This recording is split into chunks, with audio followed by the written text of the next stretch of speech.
Hozir sizlar bilan birgalikda Bito dasturining mobil versiyasida, ya'ni telefonda kassani nishab topshirishni birgalikda ko'rib chiqamiz. Bu uchun 3 chiziqni bosamiz va moliya bo'limi bizlarga kerak bo'ladi. Pul ko'rsatib qo'ygan moliya bo'limining ichiga kiramiz. Agar ko'pchilikda to'g'ri muddat kirib bermasligi mumkin, shunda sizda yulduzcha yonib turgan bo'lishi mumkin. Yana shu tartibda agar yulduzcha yonib turadigan bo'lsa, biz yana boshqa bo'limdan, moliya bo'limidan girsak, to'g'ridan-to'g'ri kassa bo'limining ichiga kirib ketadi bizda. Agar shunday kiradigan bo'lsam, bu to'g'ri. Agar kimdirlarda boshqa valyuta yoki boshqa bo'limlarga kirib ketadigan bo'lsam, 3 nuqtani bosib keyinga qaytib, keyin kassa bo'limine girishimiz kerak bo'ladi. Kassa bo'limine girganimizdan keyin bizda hozir boshlamasimizdan buni kassamizda necha so'm pul bor ko'rsatadi. Ma'lumotni bosamiz. Ma'lumotni bosdik. Hozir masalan 58.710 ming so'm pul bor bizda turibdi kassamizda. Mesela klik tekaniga ko'chirib ko'ramiz. 4.601 ming so'm pulimiz bor ekan. Endi bize kassamızdaki pulni topshirish uchun pastda plus knopkasini bosamiz. Plus knopkasini bosganimizdan keyin tranzaksiya degan bo'lim kerak bo'ladi bizga. Tranzaksiya bo'limini bosadigan bo'lsak, qaysi kassa qabul qilib oladi, kimga topshiracaksan deb turibdi. Ya'ni bize ikinciye topshiramiz. Agar kim masalan do'konning egasi, rahbari kimlarga topshirsa, shuni tanlab qo'yiladi. Shu bu bize kassani yuborganimizdan keyin pulni qo'ldan olib sanab ko'rib, agar hamma narsa to'g'ri bo'lsa, shu o'zining telefonini o'zining login parolidan girib turib qabul qilsagina kassamızdaki pul öyle düşedi.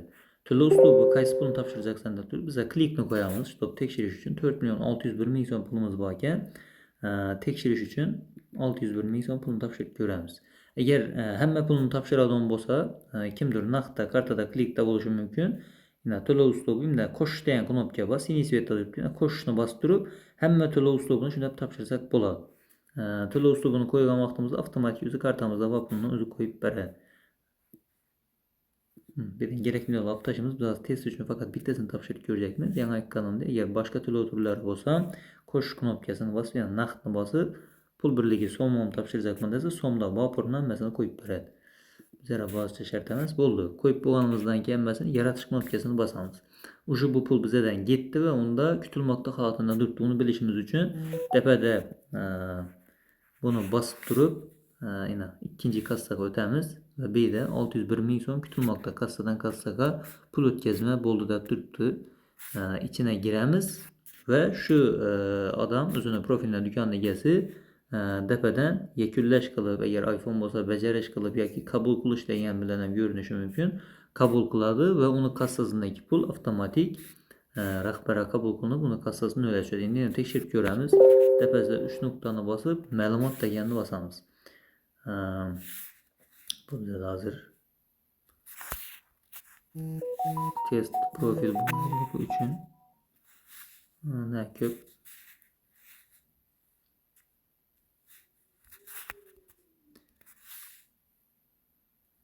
dedim, profilimiz ko'p bo'lganligini aytibdi. Imandagina klikda 4 million pul qoldi, 601 ming so'm pulni unga ko'chirdik. Ko'chirish shu tartibda.